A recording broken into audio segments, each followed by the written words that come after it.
Les vraies voix Sud Radio, 17h-20h, Philippe David. Retour des vraies voix avec Philippe Bilger, Françoise Degois et Pierre Gentillet. L'inflation ayant augmenté de 2,2 points, le SMIC va augmenter d'autant le 1er octobre, ce qui fait un peu moins de 35 € brut par mois. Une inflation qui frappe tout le monde. 35 € par mois, non. Brut. Brut, ce que j'ai dit. Brut. Brut, c'est ça. Brut. Avant les retenues salariales pour arriver au salaire net. Une inflation qui frappe tout le monde. On pense aux personnes qui gagnent un peu plus que le SMIC, mais dont le salaire ne va pas être évalué, qui vont perdre du pouvoir d'achat. Une inflation qui est aggravée par la hausse du prix de l'énergie, 9% pour le gaz par exemple, et le prix du litre de carburant. On parle bientôt, avec la reprise mondiale et la hausse des prix du brut, d'un litre de sans-plomb à 2 €. Est-ce qu'on peut aller plus loin ? Oui. Quelle est l'augmentation du sucre ? Alors là, j'ai pas vu l'augmentation du sucre. 32% d'augmentation 32% sur le le sucre. sucre. Vous avez, une minute, je vais vraiment illustrer, un grand magasin de meubles, plutôt suédois. Aujourd'hui, qui commence par un I, qui finit par un A voilà, en 4 lettres, c'est ça. Aujourd'hui, vous avez beaucoup de peine du monde à obtenir certaines commodes ou bien certains meubles. Pourquoi ? Parce que ils sont en rupture de stock de bois. On est dans un délire, c'est-à-dire que ce n'est pas simplement l'essence, ce sont aussi les matières premières, les produits alimentaires. C'est dingue. Alors justement, on a avec nous Anne-Laure Delatte, économiste, chercheur au CNRS et à l'Université Dauphine. Vous animez le podcast, j'aime beaucoup le nom, un shot d'éco, podcast qui propose en 4 minutes un concentré d'économie, concentré et décalé, exactement. Alors est-ce que pour vous, on n'a pas parlé des prix du sucre, je ne l'avais pas prévu, mais Françoise Degois en a parlé. Ouais. Est-ce que quelque part, un produit de première nécessité comme le sucre, plus les carburants, plus l'électricité, plus le gaz, le pouvoir d'achat n'est pas condamné à baisser? Et on n'a plus de supraconducteurs non plus. Anne-Laure Delatte. Ok, merci pour l'invitation. Alors, en fait, ce que vous êtes en train de décrire, c'est une augmentation de certains prix dans certains secteurs. Et dont on comprend l'explication. Alors, ça n'apaise pas spécialement les Français ni moi sur mon pouvoir d'achat, mais au moins on sait d'où ça vient. Et en fait, la raison principale, c'est qu'il y a des pénuries dans certains secteurs. Et quand vous avez des pénuries, c'est-à-dire pas assez de produits par rapport à la demande, eh bien, les prix augmentent. Et pourquoi cette demande a augmenté et pourquoi il n'y a pas assez de production ? On le sait tous, hein, c'est assez intuitif.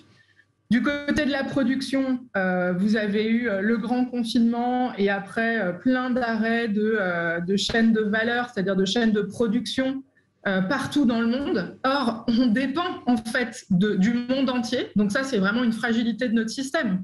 C'est qu'on dépend de produits qui ne sont pas produits localement, mais on dépend de ce qui se passe en Asie, de ce qui se passe dans le reste de l'Europe. Ça, c'est le premier point. Donc, avec l'arrêt brutal de l'activité économique au cours de l'année qui vient de passer, un an et demi déjà, en fait, ça a mis le bazar un peu partout et donc on a un problème de production. Et de l'autre côté, eh bien, fort heureusement, on a une forte reprise de la demande. C'est plutôt une bonne nouvelle en fait. Hein. C'est que avec toutes les mesures qui ont été mises en place, finalement, alors que ça aurait dû être une catastrophe absolue, finalement, la pandémie, elle a des effets économiques sur la demande, sur les revenus des gens, qui est relativement limité. On a limité quand même vraiment le fracas. Et du coup, vous avez pas assez de production d'un côté et une forte demande de l'autre. Et du coup, ce que vous décriviez chez je ne vais pas le dire, mais voilà, le grand magasin de meubles. C'est parlons vrai, Ikea. Voilà. C'est quoi ? C'est le prix du bois, en fait, qui a augmenté. Le prix du bois a augmenté, donc vous parliez... Ouais, non, c'est pas que le prix du bois, c'est-à-dire même la production de bois. C'est-à-dire que vous avez la Chine, par exemple, qui capte un certain nombre de commandes. Notamment tout le bois français. Et bien sûr, qui avale un certain nombre de commandes. Mais vous avez aussi, Anne, vous le savez, vous avez aussi un problème sur les voitures neuves. Hein. Vous avez certains modèles, maintenant, il y a 2-3 mois. Non, mais là, c'est une pénurie de semi-conducteurs. C'est ce que j'allais vous dire. C'est pas un problème inflationniste, c'est un problème de production. C'est ce que je vous dis. Donc, on a un problème de semi-conducteurs. Maintenant, vous avez des voitures d'occasion qui sont maintenant plus chères que les voitures neuves, justement en fonction de la demande. Donc c'est vrai que c'est un bon signe, mais avouez quand même, Anne, que c'est un peu effrayant. Anne-Laure, pardon, que c'est un peu effrayant quand même. Alors, je n'ai pas dit, j'ai dit que c'était un bon signe d'un côté parce que c'est une reprise, c'est une demande forte, mais ça n'est pas un bon signe du tout, hein, parce que En fait, ce que vous décrivez là sur les voitures d'occasion et les voitures neuves, c'est ça, c'est entre guillemets la même chose que sur le bois ou sur le sucre, c'est que en fait, il nous manque des semi-conducteurs. On a des pénuries de semi-conducteurs, on a des pénuries de sucre, on a des pénuries, etc. Et donc, c'est pour ça que tout d'un coup, la demande se reporte sur d'autres produits et c'est là que les prix augmentent. Donc, par exemple, les voitures d'occasion, effectivement, ont énormément augmenté parce qu'il n'y avait plus de voitures neuves sur le marché. Philippe Alors, Bilger. ça n'est pas du tout une bonne nouvelle. C'est le signe d'un système qui s'est complètement enrayé, mais on vient de subir la pire crise pandémique. C'est un choc absolument monstrueux. Philippe Bilger. Et juste avant de vous passer la parole, excusez-moi, mais c'est juste que c'est pas fini. On n'a pas fini la pandémie et surtout, après la pandémie, il y aura d'autres événements extrêmes. Donc c'est là-dessus qu'il faut réfléchir. Anne-Laure Delatte, il est clair que si vous aviez la gentillesse de m'informer, il vous faudrait plus de 4 minutes dans ce domaine. Mais plus sérieusement, j'ai lu récemment des déclarations du président de la République. Je n'ose citer l'hebdomadaire parce que peut-être n'apparaîtrait-il pas sérieux à vos yeux, le président de la République qui félicite absolument de la situation d'aujourd'hui et qui dit qu'on n'a jamais plus augmenté les revenus. Deuxième élément beaucoup plus préoccupant, ce que vous décrivez peut-il entraîner à nouveau une explosion sociale à votre avis? Ok, alors sur l'augmentation des revenus, il se trouve que pour le coup, on demande au contraire dans certains secteurs d'augmenter les salaires parce que la pénurie qu'on observe sur le marché des biens, d'accord, sur ce qu'on vient de décrire, en fait, on l'a aussi dans certains secteurs sur le marché du travail. Concrètement, on sait tous maintenant que certains restaurants ne trouvent pas de serveurs, que dans certains secteurs, on n'arrive plus à embaucher dans l'industrie, dans certains secteurs industriels. Donc en fait, non seulement les revenus n'ont en réalité pas augmenté, mais surtout il faut les augmenter. Il va falloir augmenter certains salaires dans certains secteurs. Et là, ça n'est pas idéologique. C'est qu'en fait, quand vous avez besoin de quelque chose, il faut juste proposer un prix plus élevé. Donc dans certains secteurs, les salaires vont augmenter de façon naturelle. On a des absorbeurs en France, c'est-à-dire on a des coussins d'absorption du type le chômage qui fait que ça ne va pas faire comme aux États-Unis, mais aux États-Unis, on a eu une augmentation du prix de 5 à 6% qui est liée à des énormes augmentations de salaire. Et c'est fort heureux parce qu'on n'arrivait plus à embaucher. Et en fait, on va voir ça probablement en France, mais pas de façon aussi importante qu'aux États-Unis parce qu'on n'est pas du tout les États-Unis. C'est sûr et certain. Alors après, au niveau... On va au 0826 303. Ah bah, allez-y, terminez, mais rapidement, parce que ça réagit beaucoup au 0826 300 300. Sur l'explosion sociale, il est évident que ce qu'on a vu il y a 3 ans maintenant pour les Gilets jaunes, ça pourrait évidemment se reproduire s'il n'y a pas des mesures d'accompagnement. C'est-à-dire que cette augmentation du prix du gaz, si elle touche en particulier, et c'est le cas, les ménages pauvres, eh bien, ça va évidemment engendrer des tensions sociales. D'accord. Direction le 0826 300 300. Bonsoir Frédéric. Bonsoir tout le monde. Est-ce que vous êtes comme les 94,7%, un score brejnevien des auditeurs de Sud Radio, à avoir peur pour votre pouvoir d'achat? Oui, alors là, j'en fais complètement partie. Vous pouvez me rajouter au pourcentage. Il n'y a pas de souci. Moi, il y a 6 ans, je vais vous donner rapidement mon exemple. Il y a 6 ans que je suis en retraite. J'ai appris... notamment ces dernières années, que je faisais partie des privilégiés parce que j'étais retraité et qu'il fallait donc ma retraite a été légèrement amputée d'une 50aine d'euros. Ça m'empêche pas de vivre, mais voilà, c'est le principe d'une 50aine d'euros parce qu'il fallait que nous, les retraités qui avions cotisé pendant 45 ans pour avoir cette retraite, maintenant que nous donnions de l'argent aux plus jeunes, bon, très bien, ok, je vais bien jouer la solidarité. Cela étant, ma retraite a baissé il n'y a pas eu d'augmentation depuis. Or, ça fait 30 ans que je suis dans le même appartement. Il y a 30 ans, je payais l'équivalent en euros de 500 € par an d'électricité. Depuis 30 ans, toutes mes ampoules sont passées d'ampoules classiques à ampoules LED. Les appareils électroménagers sont morts au fur et à mesure et été remplacés par des choses beaucoup plus modernes et qui consomment beaucoup moins. Beaucoup moins. Et ma facture est passée de 500 € à 1000 €. Alors, j'observe, je détaille la facture chaque année. Je me dis, c'est pas possible. EDF me dit que j'ai consommé moins 100 € et j'ai 300 € de plus. Et bien, parce qu'on a rajouté au fur et à mesure des taxes. Alors, des taxes pour l'éolien, des taxes donc pour ça cible pas que l'éolien, mais pour les nouvelles énergies. Pour l'EPR aussi, surtout. Les taxes, oui, puis des taxes aussi solidarité, puis des taxes de transport, la fameuse taxe de transport, oui, de l'électricité. Et tout ça a fait que, malgré les efforts que j'ai bien voulu faire comme citoyen, j'écoute, prenez des ampoules à LED, ça consomme moins, je suis entièrement d'accord. Ça consomme moins, ça éclaire aussi bien, ça dure longtemps. Mais d'un autre côté, je fais l'effort, mais d'un autre côté, on me dit, vous faites l'effort, mais on va quand même vous prendre plus d'argent. Alors, vous voyez, je suis dans la situation de beaucoup de Français qui disent, on fait des efforts, on veut bien faire des efforts, parce qu'on est conscient que, on n'a pas besoin de nous dire d'ailleurs qu'il faut préserver la planète. Je crois que les Français, on en a conscience, on aime notre pays, nos paysages. Qui sont beaux, et on a envie de les protéger, et on a envie de mettre la main à la pâte. Mais d'un autre côté, ça nous coûte encore plus cher et on ne comprend plus.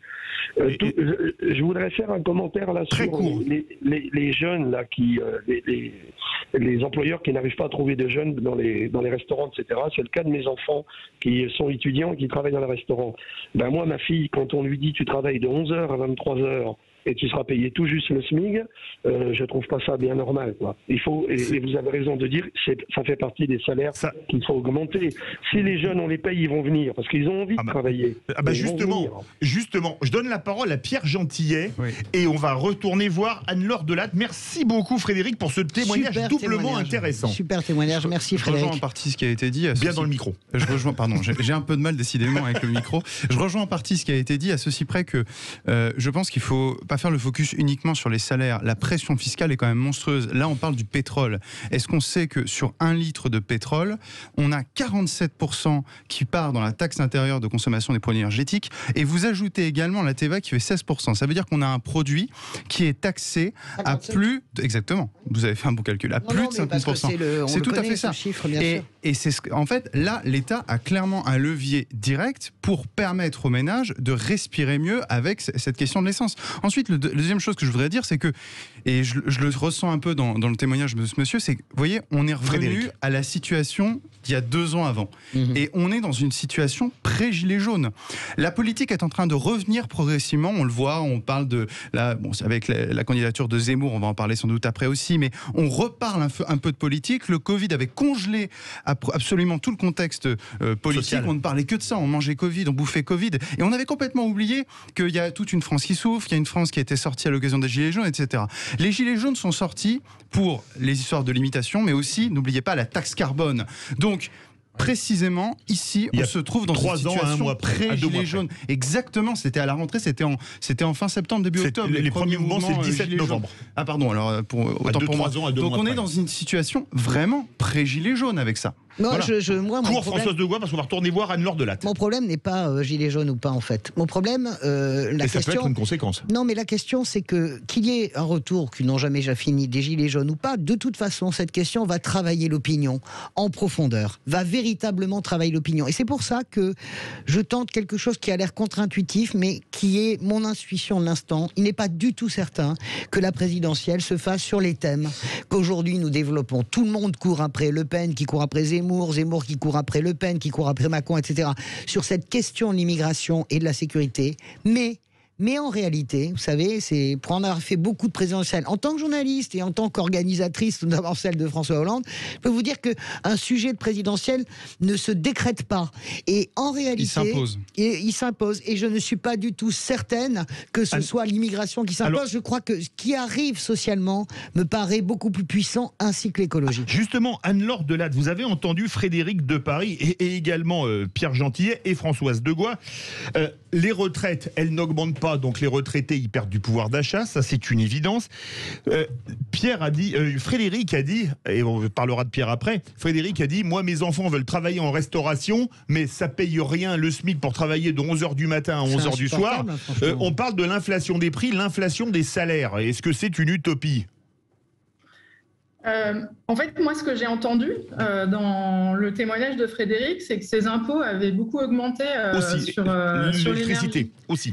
Et ce que vous avez dit, et je suis complètement d'accord avec Françoise Dubois, c'est que en fait, moi, j'espère que le thème de cette campagne ne va pas se faire sur la sécurité, mais sur le vrai problème, qui est qu'il nous faut une réforme fiscale. En fait, pourquoi les impôts ont augmenté sur l'énergie? Ça, on l'a documenté, hein, les économistes, on a les chiffres.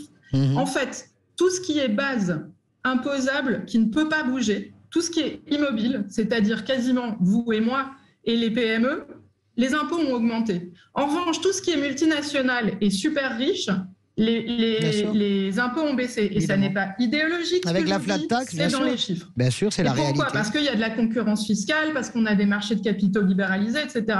Donc en fait, la vraie question, c'est quoi ? C'est est-ce qu'on pourrait maintenant réfléchir à réduire les impôts de cette base la classe moyenne, de la classe moyenne, de toute la classe qui n'est pas capable d'échapper à l'impôt, mais je parle des PME, je parle des entreprises, pas seulement des PME, des entreprises françaises qui ne sont pas des multinationales. Et en fait, c'est ça la vraie question. Alors moi, j'espère qu'on va discuter de ça à la campagne. J'en suis sûr. Je vous verrai que... C'est pas incompatible avec l'autre.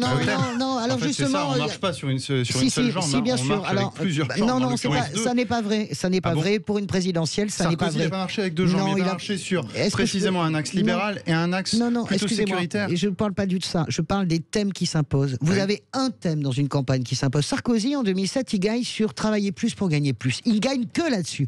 Chirac, mais bien sûr que si. En 95, Chirac gagne sur la fracture sociale. Hollande, il gagne sur mon ennemi, c'est la finance. C'est tout le reste. Donc, je veux dire, il gagne parce qu'il faut dégager Sarkozy. Il gagne sur ça. Excusez-moi, Pierre. Je croyais qu'on devait s'interpeller. Je termine. Mais je termine.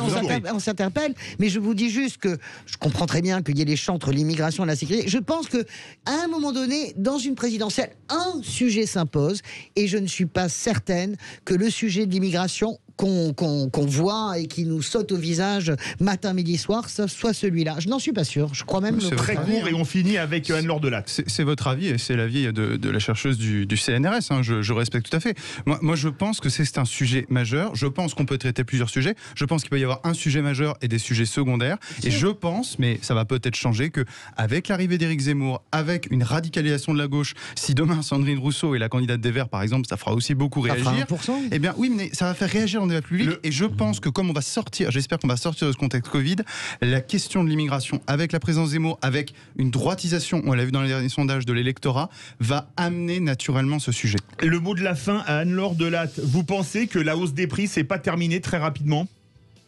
Alors, en revanche, la hausse des prix, en fait, elle va... Il n'y a pas de dynamique. C'est-à-dire qu'en fait, on est capable de l'expliquer aujourd'hui. Il y a eu, comme je vous ai dit, plein de pénuries. Oui. Et pour l'instant, c'est plutôt un one-shot. C'est-à-dire que c'est en une fois, deux fois, mais on n'a pas les salaires qui suivent et donc l'inflation des années 70. Et avec vous, le one-shot, ça s'appelle un shot d'écho. Et elle est très claire. C'est très bien, merci. Elle est très claire. C'est un podcast qui propose en 4 minutes un shot d'écho concentré et décalé. L'écho pour les nuls, regarder. Merci beaucoup Anne-Laure Delatte. Verdict sur Twitter. Vous êtes 95% désormais à craindre pour votre pouvoir d'achat. Et dans quelques instants, on se retrouve pour la chronique présidentielle d'Alexandre Prial.